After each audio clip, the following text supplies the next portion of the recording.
পেট ব্যথা, আমাকে একটু চেক আপ করে দেখুন তো কি সমস্যা হয়েছে।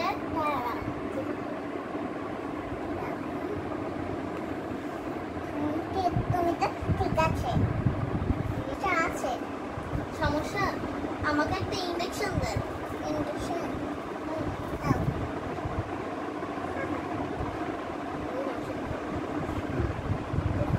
এই নাও, তুমি বন্ধ করেন। ডাক্তার ডাক্তার আমার সমস্যা। সমস্যা হ্যাঁ, আমার একটু পেট ব্যথা, আমাকে একটু চেক আপ করে দেখুন তো কি সমস্যা হয়েছে।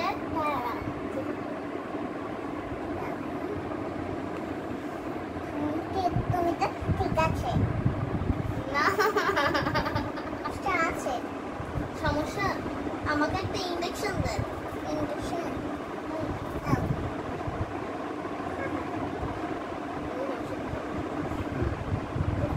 এই নাও, তুমি ওষুধটা খাও। হ্যাঁ, আমার একটু ভালো লাগছে, আমাকে কিছু ওষুধ দিয়ে দিন, আমি বাসায় গিয়ে খেয়ে নেবো। ঠিক আছে।